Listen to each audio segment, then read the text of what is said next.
Discussions in Depth Psychology is powered by Pacifica Graduate Institute. Your host is Bonnie Bright.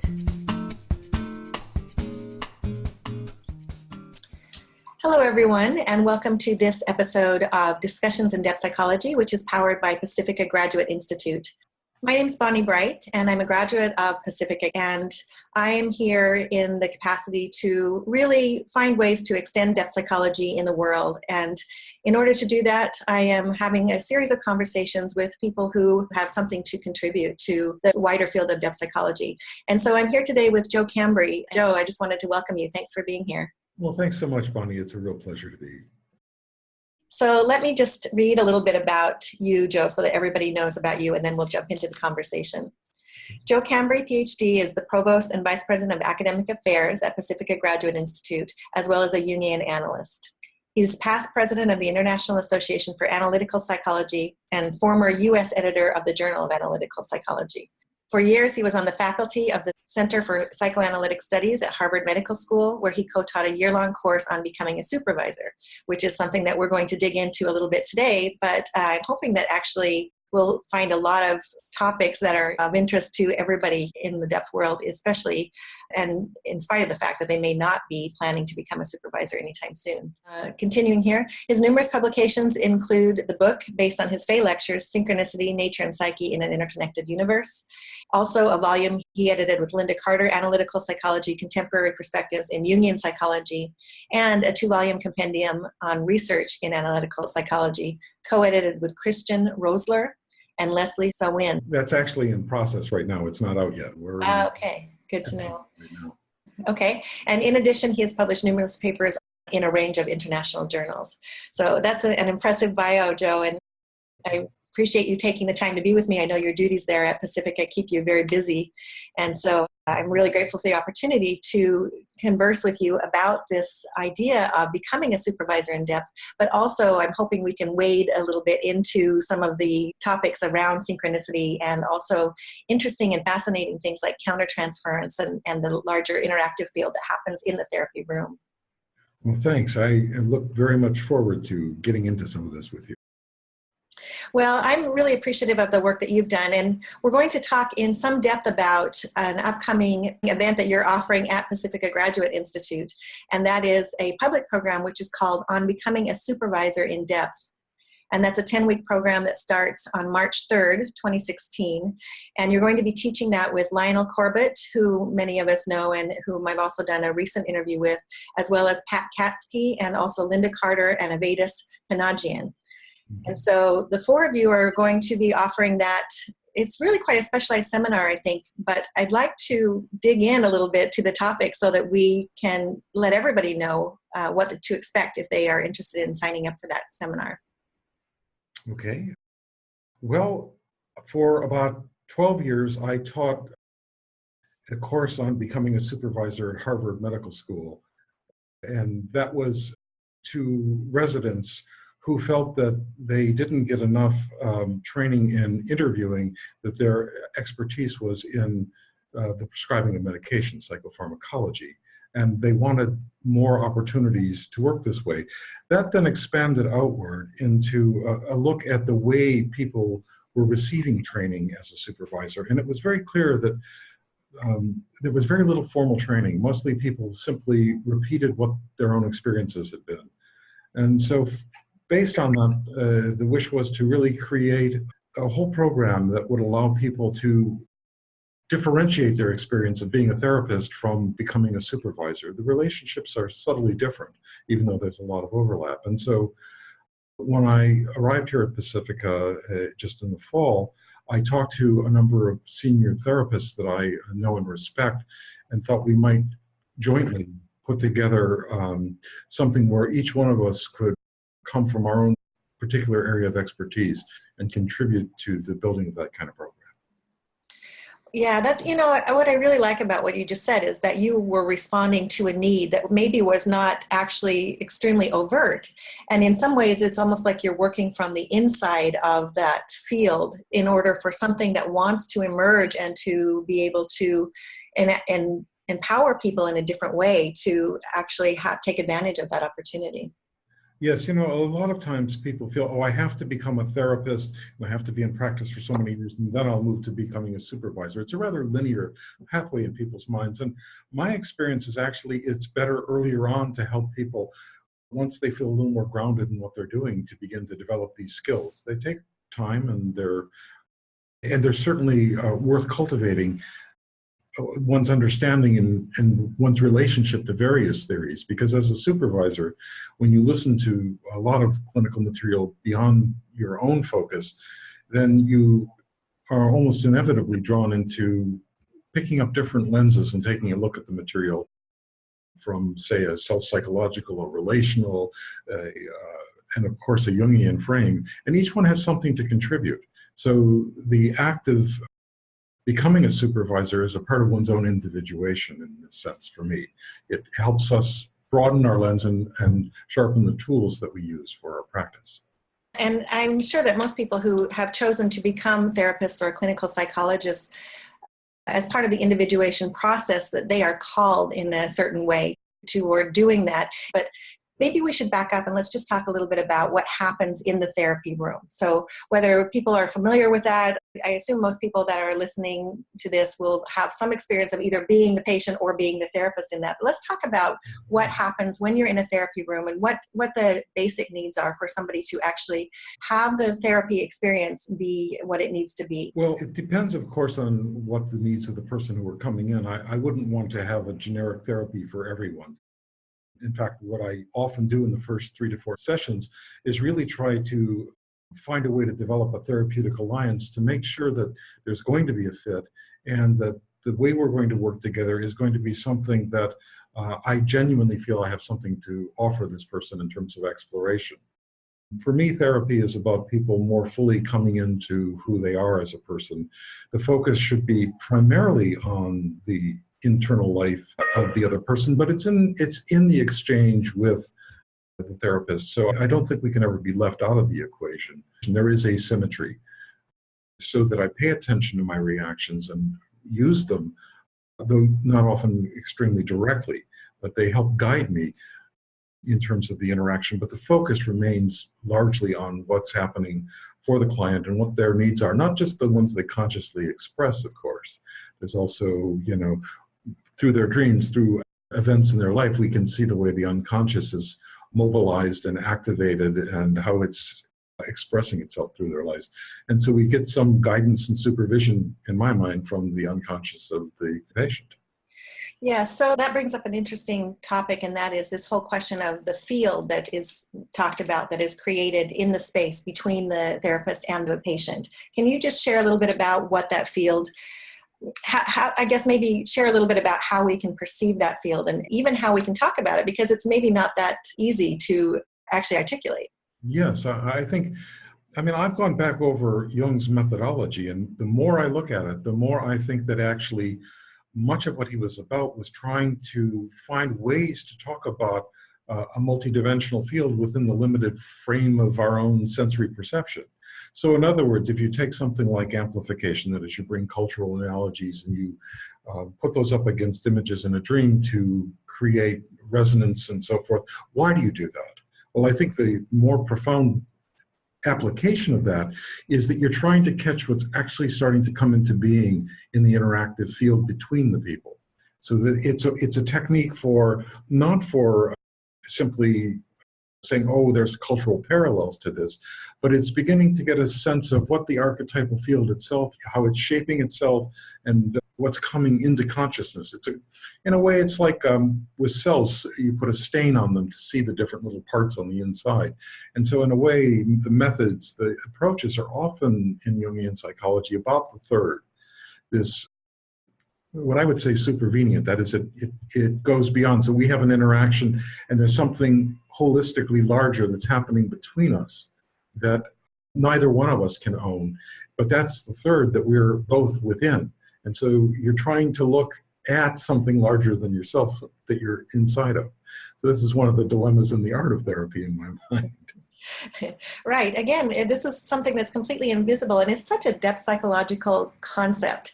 And the word that you just used really grabbed me. So I wonder if you can say a little bit more about that word supervenient. What do you mean by that? Well, it's an interesting term. The first real modern use of it was by Leibniz in the 17th century. He was, a German philosopher, where we know him because of the calculus, but he was also a philosopher of mind, and he had an alternative to the Descartesian view. He thought that mind, what he called, supervened on the body. And in fact, it is an element of contemporary philosophy of mind that what's the relationship between mind and matter, or the brain and our mind? And that is that it's not reducible to the brain. It's not simply an epiphenomena that spins out of just our neurological interactions, but it's a holistic structure. It's the more contemporary word for supervenience in science would be emergence, or emergent phenomena. Mm-hmm. So that the mind emerges out of the brain in interaction with the environment, including the narrative dimensions of environment. That's really where, in my language, the psyche begins to manifest. Right, yeah. So I think what you're talking about is these principles, more or less, of psychic ordering that are present all the time. How do you begin to go about training a therapist, or if you are a therapist, to begin noticing what is emerging in that field? Well, this is, for me, it starts back with Jung's Red Book and the great courageous act that he undertook by taking fantasies that were disturbing him immensely and entering into those fantasies rather than trying to seal them up or to move away from them, which he could have easily done.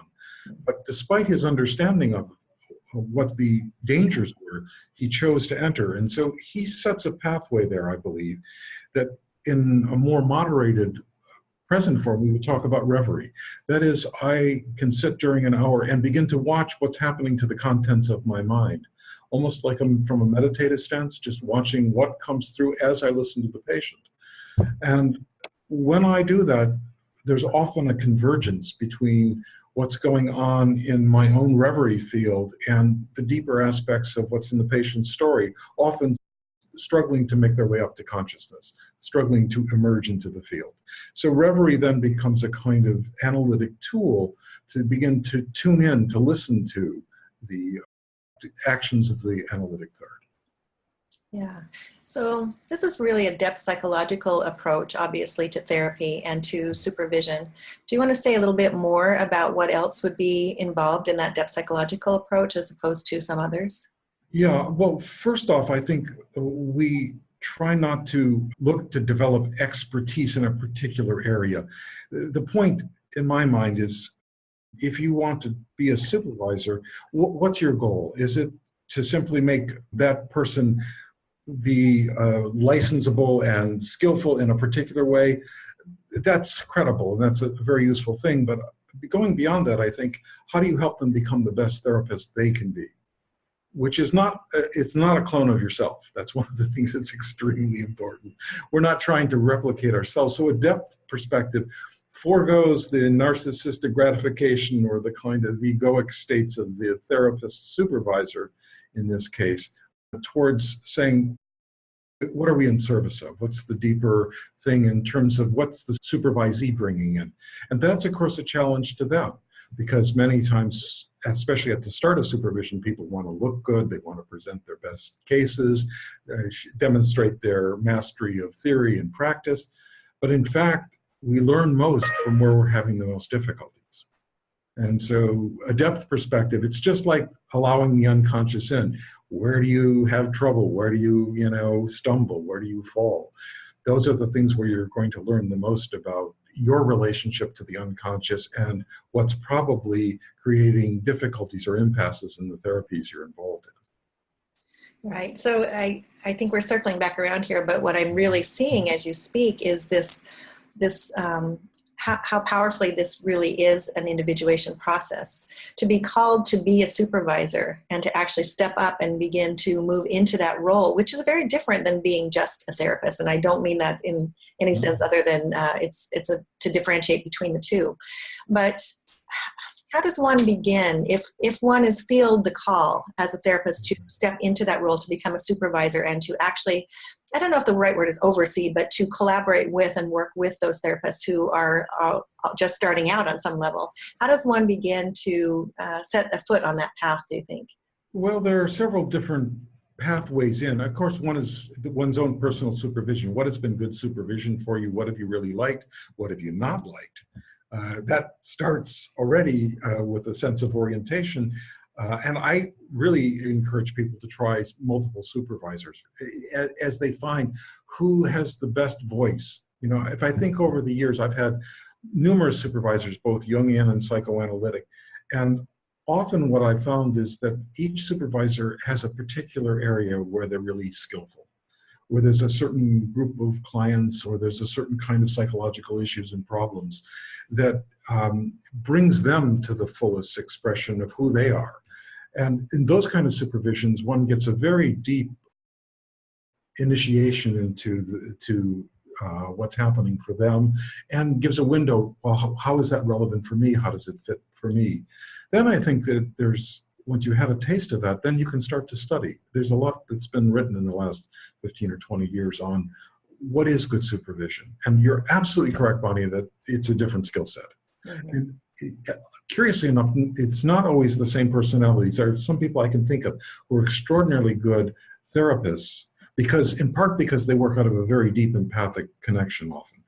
But when they become supervisors, they're more therapists than supervisors, and so they end up trying to treat their supervisees rather than helping them as a junior colleague. I think that's one of the psychological shifts. For me, one of the great pleasures in doing supervision is there's a little more freedom to speak theoretically with supervisees, because you can go into the case in some depth and then you can step back out and talk about it from ways to understand what's just happened with the patient or what's just happened between us, let's say, where that might not be so appropriate in a therapy to step back and start to give it any kind of theoretical perspective. Mm-hmm. Yes. So one word that comes to mind, which often comes up in the process of therapy, is this idea of countertransference. Yes. And I know probably a lot of people that are watching this or listening to it have an idea about what that is, but maybe you could just sort of restate that in simple terms and talk to us a little bit about what happens when that begins to take place. Well, yeah, I don't think there's ever a place without it. I mean, but there's a history of the study of countertransference that you're really touching on. You know, initially in the early days of analysis, it was seen as unworked material of the therapist or analyst that was getting in the way, and it was to be eliminated. So you went back to analysis, and you analyzed it further, so hopefully it wouldn't interfere. Finally, after the Second World War, there was a turn. Actually, Jung was one of the people who first began this with the idea of a field when he wrote The Psychology of the Transference in 1946. But around 1950, Paula Heinemann came forward with the idea that countertransference might actually be a communication. That what you're receiving, that yes, you had your material that was getting stirred up, but why was your material being stirred up at just this moment? And was it relevant? And that began to open a door, I think, that we're still in the process of understanding how we are a resonant instrument in the therapy process, and that if we can attend to the way in which our reactions are activated, then we can begin to sometimes get a window into subtle unconscious processes. What often this requires that you, before you begin a session, that you first clear the mind, that you have to know what's really active for you. So before I go into a session, I may well take a couple of minutes and just say, all right, am I feeling anxious, or is there leftover emotions? Say, I got an email that disturbed me. And, you know, if I'm bringing that into the session, then that's going to be countertransference that interferes with the case. To the degree that I can settle myself down and just watch, I may have strong reactions that are activated, but if they are not the ones that I'm bringing into the session, then I'm more apt to be able to say, might they be relevant here? And if so, how? So then it becomes a process of digesting that countertransference. Not saying, oh, you just stirred this in me. I'm not an advocate of the projective identification model. Mm-hmm. That is, you put this into me. I think it's more interactive than that. Right. And it's my responsibility to get hold of my piece of it. Right. Yes, and that makes me think it's more emergent too. There's something that's happening in that space. Again, it brings us back to sort of that third space where something different than you and different than me is actually taking place. Yes, absolutely. And one of the places where that's extraordinarily interesting, at least from my perspective in terms of supervision research, is what's called parallel process. I mean, the name's a little bit of a misnomer, but the idea is that a therapist is struggling with something with the patient, and they present that patient to a supervisor, and there is a subtle reenactment, sometimes not literally, but in a more metaphoric form, of the same kind of dilemma between the supervisee and the supervisor. And so at that point, recognizing the parallels that are going on there becomes often the key to working it through, first at the level of the supervision, which then often frees the therapist to then, and I've seen that happen repeatedly, that once somebody becomes aware of this in the supervisory process, the problem with the patient magically dissolves. Mm-hmm. Right. Yeah. Yeah. So I think that the opportunities then for us as depth therapists and for the field itself to actually have some kind of dialogue or interaction then becomes ever stronger as we begin to pay attention to it more and more. Yeah. And that, this goes back to Jung, that you cannot change without being changed yourself. That you're one of the chemical substances, as it were, in the process. And that requires a lot of stress on the therapist and on the supervisor, because we are all conservative at some fundamental level in terms of our cellular structure, as it were. And so opening oneself up to change, really allowing that to take hold, where you don't know what change is going to happen, where you're going to go, there's an act of courage in there, I think. And it's very important when people take this on, that they realize going into the unknown, going into the uncertain, it is a kind of hero's journey in a way. Absolutely, yes. And I recently talked to Lionel Corbett about a similar topic, and he suggested, in fact, the words that he used was to call it sort of a shamanic approach to doing things, and that is where the therapist has to take, or the supervisor has to take it in, digest it, and then offer it back to the patient or the client in a different way, and in a way that they can digest at that point. Yes, I think that's a key part of our field. And so it requires what I might call objective empathy. It isn't just simply that we are empathic with, say, the ego of the patient, but with the whole of the situation, or with the supervisee, including unconscious dimensions, so that I most remember in my own analysis, one of my first analyses, when I realized that the analyst was speaking to a figure in the dream that was bypassing the ego, and it had an enormous troping effect on consciousness. I was sort of stunned to realize that there was a dialogue starting to happen in the dreams between the analyst and the unconscious, and that I was in part a kind of bystander in a way. I got much more involved as I began to realize that was the case.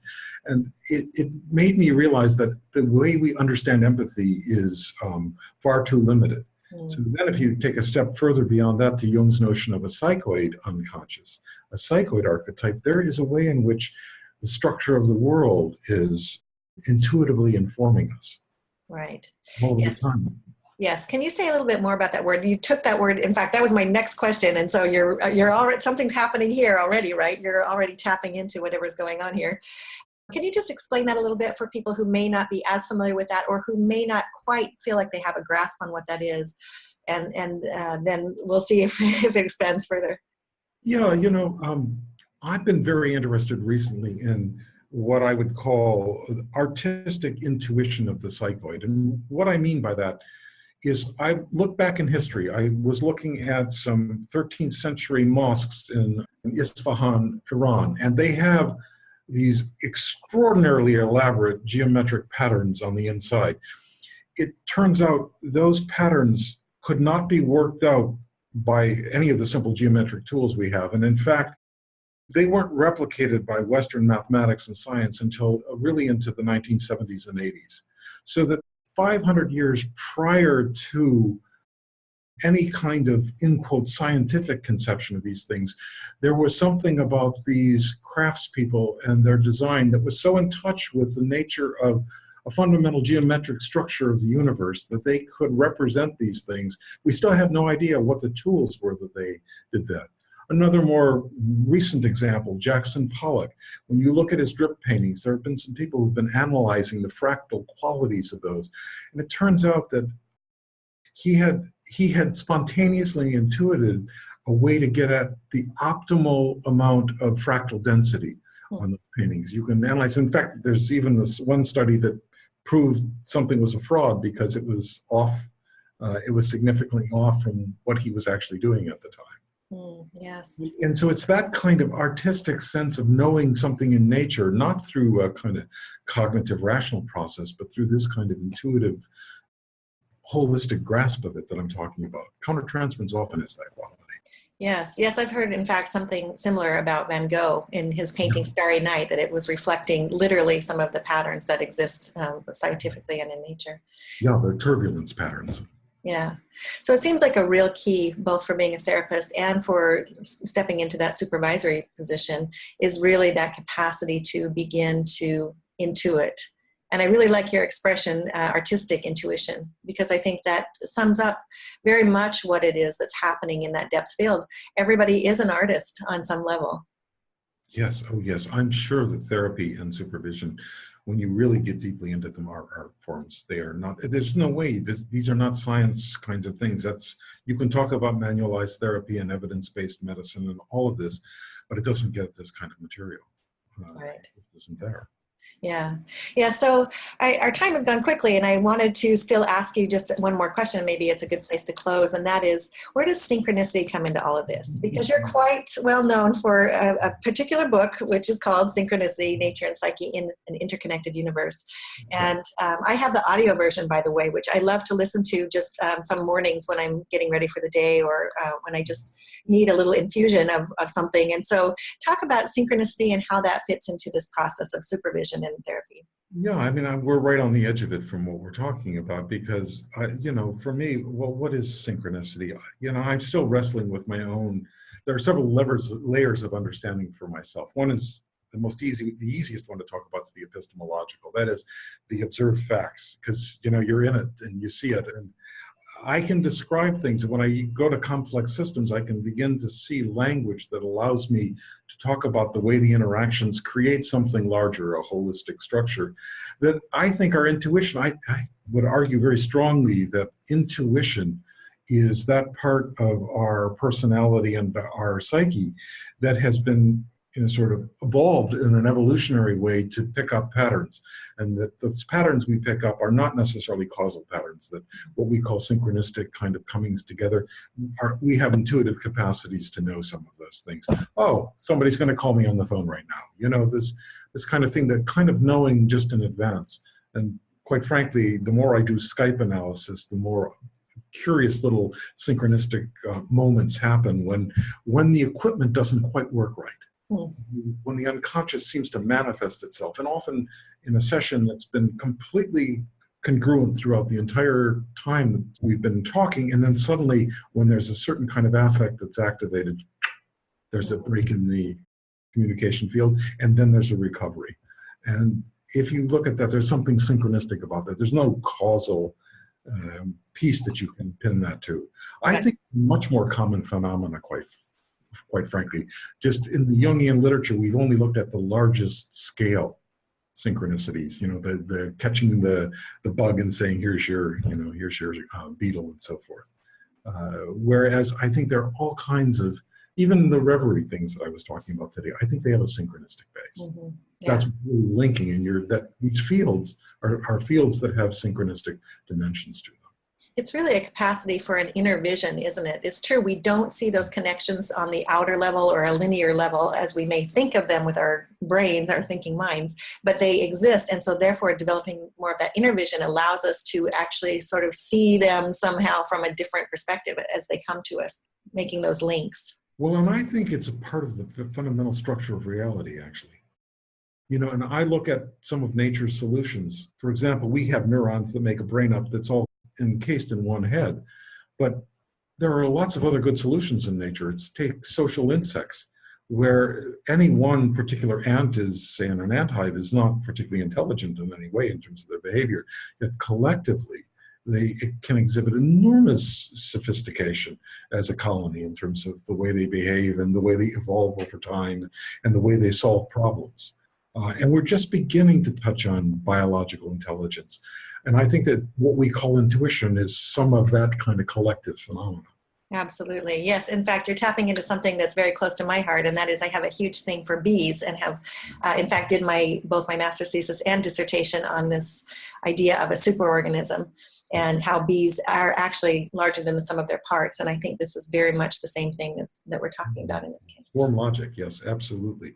That's a dimension of what I think we would call synchronicity. Then you watch swarms, the way they can turn on a dime and they coordinate. And there's no guiding principle. There's no giving orders. Let's all turn left right now. It's a set of micro cues between individuals, and that creates collective behavior in the most wonderful and mysterious ways. Absolutely. Well, thank you so much, Joe, for your time today. It's been just so fascinating, and I wish we had more time to dig into this. Maybe we can do it again. I just want to remind everybody that Joe is part of an upcoming public program on becoming a supervisor in depth, which is a 10-week seminar that starts March 3rd, 2016 at Pacifica Graduate Institute. And if people would like to learn more about that, they can go to pacifica.edu and look at the public programs there. Well, thank you, Bonnie. It was really a pleasure to speak with you, and I love your questions. Thank you so much.